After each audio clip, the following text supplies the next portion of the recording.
चल आज की प्रेस वार्ता में आपका सबका स्वागत है। मैं आपके माध्यम से मैं ये बताने जा रहा हूँ कि कांगड़ा विधानसभा का जो एरिया है, कांगड़ा शहर के साथ लगती जो पंचायतें हैं उसमें मटौर चौक, घुड़कड़ी, कछियारी, पीरता, जोगीपुर, ललेड़ और नतेड़, ये सारी जो पंचायतें हैं साथ लगती शहर से, इनके लिए सीवरेज की जो योजना है वो लगभग 60 करोड़ के लगभग वो स्वीकृति हुई है। उसकी एमएलए प्रायोरिटी में हमने 2018-19 में बनाई थी और पिछली जो गवर्नमेंट थी, पुरानी गवर्नमेंट थी, भारतीय जनता पार्टी की जो सरकार थी, उसमें भी हमने सिफारिश की थी और अब जो कांग्रेस पार्टी की सरकार बनी उसमें भी हमने की थी। तो अब जाके ये अब मैं कॉपी आपको सबको इसके बाद बांट दूंगा। 60 करोड़ की ये लगभग 6-7 पंचायतें हैं, इसके एरिए जो है इसमें सीवरेज की योजना का लाभ मिलेगा जनता। और इसमें बड़ी महत्वपूर्ण जानकारी है, जैसे सीवरेज सिस्टम ठीक होगा तो उसके लिए पानी की व्यवस्था भी करनी पड़ेगी। तो इसके लिए सीवरेज के लिए 60 करोड़ में से 40 करोड़ रुपया जो है इन 6-7 पंचायतों के लिए और 20 करोड़ रुपया जो पानी के लिए। जैसे जब ग्रामीण क्षेत्र में जब होता है तो पर व्यक्ति 70 लीटर प्रति व्यक्ति को पानी की सुविधा डिपार्टमेंट करता है। अब जब सीवरेज का होगा तो 135 लीटर पर व्यक्ति, इसके हिसाब से 20 करोड़ रुपए की ये जो 5-6 पंचायतें हैं इसके लिए पानी का भी नई योजना, नई जो प्रावधान डिपार्टमेंट करेगा। तो ये मैं आपके माध्यम से मैं जनता को बताना चाहूँगा कि कांगड़ा विधानसभा की ये जो सारी शहर के साथ लगती जो पंचायतें हैं, इसका मैंने पहले आपको नाम बताया, आने वाले टाइम में और ये योजना जो है ये लगभग 4 सालों में इसको कंप्लीट करने, इन और रिस्पेक्ट करने का लक्ष्य रखा हुआ है। तो ये अब जो शहर के साथ लगती पंचायतें हैं साफ सुथरी रहेंगी और आने वाले टाइम में इसका लाभ मिलेगा, सीवरेज योजना का लाभ मिलेगा, इसमें पानी की व्यवस्था भी हम करेंगे। तो इसीलिए आपको सबको यहाँ पे मैंने बुलाया था। बाकी आप सब जानते हैं कि हाल में ही 3 महीने सरकार को बने हुए हैं और अभी तक मुझे लगता है हनीमून पीरियड ही है सरकार का। जो सरकार ने कहा था कि हमने जो 10 गारंटियां दी थी, तो आपके माध्यम से ये भी मैं सरकार से पूछना चाहता हूँ कि आपने जो 1500 रुपये देने का जो वादा किया था, आपने पहले ही कैबिनेट में 1 लाख नौकरियां देने का जो वादा किया था, आपने युवाओं के लिए रोजगार के लिए स्टार्टअप जो कहा था बिना ब्याज के हम 1 लाख रुपए का प्रावधान करेंगे, वो भी 3 महीने निकल गए सरकार को। तो इसका भी, इसके बारे में भी कुछ हल नहीं हुआ। तो ये जानकर ये जो 10 गारंटियाँ, तो 10 गारंटियों की तो बड़ी बात थी, पर जो उन्होंने पहले ही कैबिनेट में करने के लिए कहा था, तो आपके माध्यम से मैं सरकार से पूछना भी चाहता हूँ और बताना भी चाहता हूँ। और दूसरी बात, जिला कांगड़ा जिसकी 15 विधानसभा एरिया है और काफ़ी इम्पोर्टेंट जिला है कांगड़ा, इसकी अनदेखी पहले भी होती रही है, अब भी हो रही है। इसलिए मैं बताना चाहूँगा कि यहाँ से, हालांकि वोट बैंक के हिसाब से आपको मैं बताना चाहता हूँ कि जिला कांगड़ा में 5,10,000 वोट जो है वो भारतीय जनता पार्टी को पड़े, हमारी पार्टी को पड़े, और 4,80,000 जो है वो कांग्रेस पार्टी को पड़े। तो फिर भी इसमें टेक्निकल तरीके से यहाँ से कांग्रेस पार्टी की 10 सीटें जीत ली। तो मैं उन कांग्रेस पार्टी के सभी विधायकों को भी बताना चाहूंगा कि आप जिला कांगड़ा के लिए, जिला कांगड़ा की योजनाओं के लिए आप सरकार में अपनी भागीदारी सुनिश्चित करें। आज जिला कांगड़ा की 10 सीटें हैं और एक ही मंत्री यहाँ पे बन पाए, और मंत्री भी जो बनाए हैं वो आपको पता है। तो मैं तो यही कहना चाहूँगा कि जिला कांगड़ा की जो भागीदारी है सरकार में वो बड़ी ज़्यादा है, तो उस हिसाब से तवज्जो भी मिलनी चाहिए। तो बाकी कांगड़ा जिला के जितने भी एमएलए हैं कांग्रेस के, कांगड़ा के लिए आप चाहे वो मेडिकल कॉलेज टांडा है, प्रदेश का दूसरा सबसे बड़ा संस्थान है, जहां से ये 6 डिस्ट्रिक्टों को फीड करता है, और आज की डेट में इसकी जो हालत है आप सबके सामने है। तो मैं ये कहना चाहूँगा, जिला कांगड़ा का संस्थान प्रदेश का दूसरा सबसे बड़ा संस्थान। मैं ये नहीं कहना चाहता कि आप दूसरे मेडिकल कॉलेज ना चले, हमीरपुर का भी चलना चाहिए,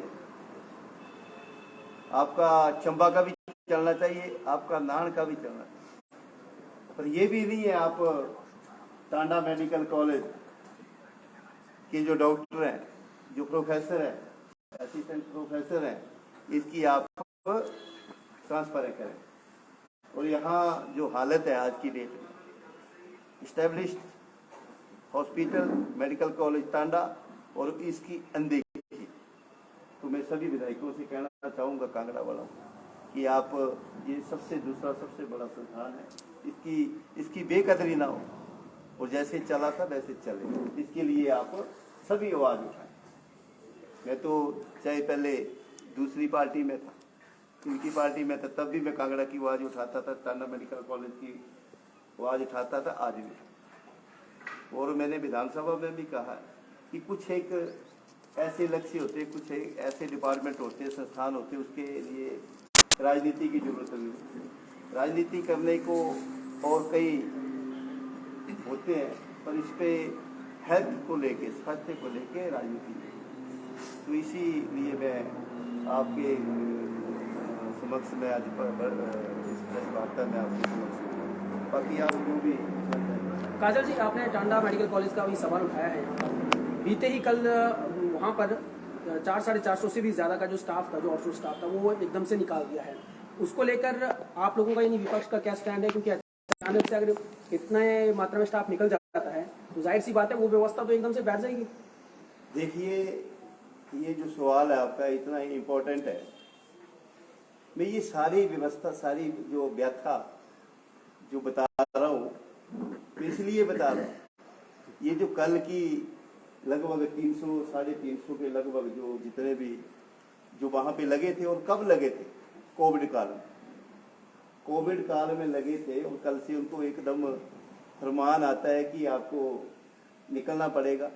तो यहाँ पर हमारे पास से कोई भी आपको रखने की कोई भी ऊपर से डायरेक्शन नहीं। तो ये तो कहाँ का अन्याय है, न्याय है कि इतनी फरमान जारी कर देना, और जितने भी 250-300-400 लोग जो लगे उनको निकाल देना। तो सरकार को सोचना चाहिए कि जो भी लगे कोविड काल पे, जो भी लगे थे, उनके लिए कोई योजना तरीके से कुछ सोचना चाहिए। यानी जो निकले हैं उस पर हमारा स्टैंड है। हमने भारतीय जनता पार्टी की जब सरकार थी, जब उन्होंने रखे हैं, ऐसा थोड़ी है कि आप सरकार चेंज हो जाती है कि दूसरे उनको रख लिया और उनको निकाल दिया, ऐसा नहीं उनको रखना चाहिए। एक जय भारत सत्याग्रह करके कांग्रेस पार्टी आजकल जो वो जगह जगह कार्यक्रम चला रही है, अभियान चला रही है, उसको लेकर आप लोगों का कैसा है? ऐसा ना, ये सत्याग्रह जो चला, आपको सबको पता है कि आदरणीय राहुल गांधी जी ने जो हमारे हमारे प्रधानमंत्री जो है, उनके बारे में जो बोला गया था, और ओबीसी का जो उन्होंने अपमान किया था, उसकी वजह से उनको ये जो सजा मिली है, तो वो उन्होंने बोला और वो भुगतना पड़ेगा। कांगड़ा एयरपोर्ट को लेकर कांगड़ा एयरपोर्ट को लेकर मेरा जो स्टैंड पहले था वो आज भी है। कांगड़ा एयरपोर्ट की जद में जो आने वाले जितने भी जो लोग है लगभग 1446 लोग जो है जो उजड़ रहे हैं, मैं उनके साथ हूँ। सरकार हाँ एयरपोर्ट बनना चाहिए पर्यटन की दृष्टि से। अगर एयरपोर्ट बनेगा तो प्रदेश को भी पंख लगेंगे और जिला को भी पंख लगेंगे और कांगड़ा विधानसभा एरिया को भी पंख लगेंगे। पर यह भी थोड़ी है कि आप 1446 परिवारों को उजाड़ देंगे।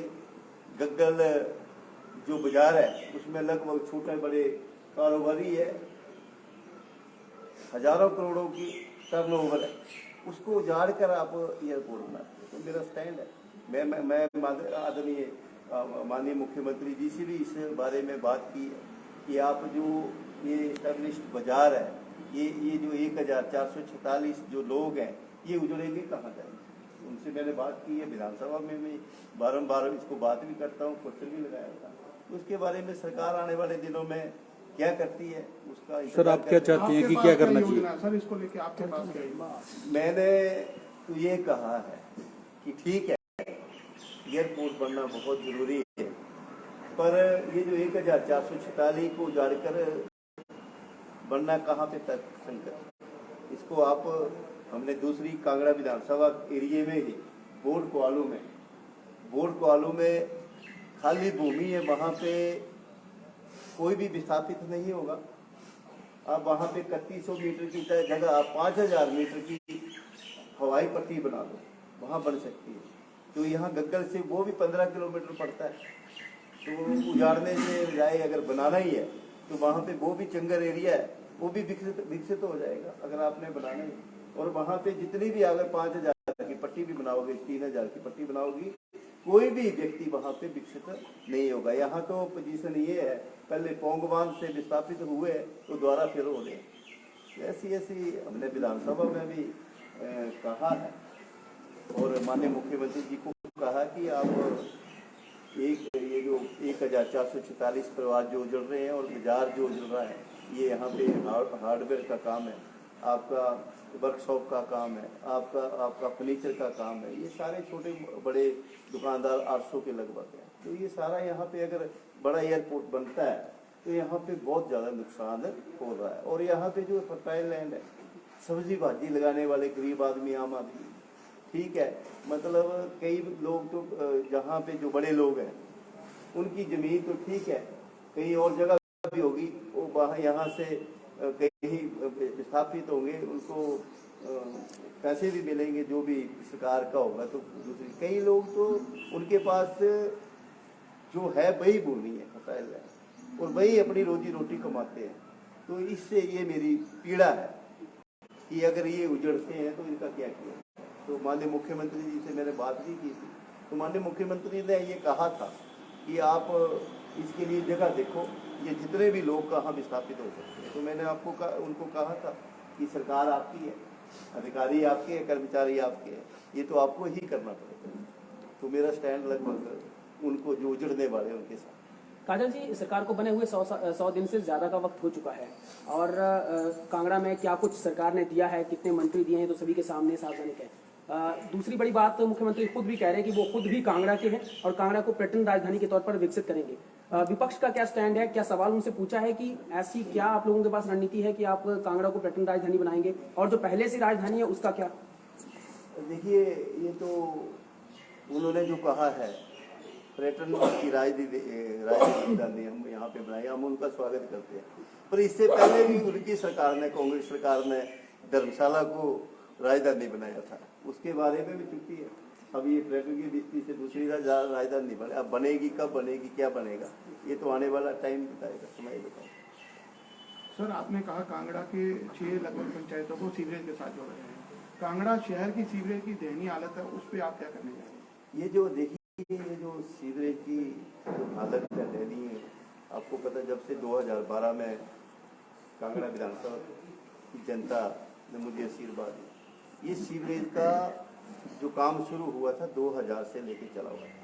तो जब 2000 में जो पुराने मेरे से पहले जो काम हुआ था उसमें थोड़ा सा गड़बड़ हुई थी, तो आज तक वो हमें झेलना पड़ता। इसकी जो भी कमी पेशी है उसको आने वाले टाइम में दुरुस्त करेंगे, ठीक करेंगे, और कर भी रहे हैं, पहले से काफ़ी हमने सुधारा। काजल, सेशन से पहले जो है लगातार जो विधायक थे सत्ता पक्ष के, वो कुछ मुखर से नजर आ रहे थे अपनी ही सरकार से, और दूसरी तरफ वो बहुत सक्रिय नजर आ रही थी बीजेपी, काफी आक्रामक मूड में नजर आई है बीजेपी सदन में। तो लोटस ऑपरेशन लोटस की जो बात हो रही थी, क्या वो अंदर अंदर चल रहा है या उसमें सोचा जा रहा है, क्या क्या मकसद है? नहीं, ऐसा है, अब लोटस ऑपरेशन होगा कि नहीं होगा वो तो वही जानते हैं। हम तो अपनी व्यथा सुना रहा हूँ मैं अपनी, कि एयरपोर्ट के लिए मैंने बात की, मैंने जिला कांगड़ा की बात की, मैंने टांडा मेडिकल कॉलेज की बात की। हम तो इसको लेके कर रहे हैं, बाकी क्या होगा आने वाले टाइम में तो भगवान ही जानता है। सर, मटौर में जो पुल की व्यवस्था है, छोटे छोटे बीड़े, इनके लिए भी कोई योजना है हमारे पास? बिल्कुल, आने वाले टाइम में जो 4 लेन है सर, आपका जो पठानकोट से लेके मंडी तक का जो 4 लेन बन रहा है, आपका जो शिमला से लेके मटौर तक जो 4 लेन बन रहा है, ये जो छोटे जहाँ पे दिक्कत रहती है, ये इसकी ट्रैफिक, ये आने वाले टाइम में जो 4 लेन का काम शुरू होगा और बनेंगे, आने वाले टाइम में ठीक हो जाएगा।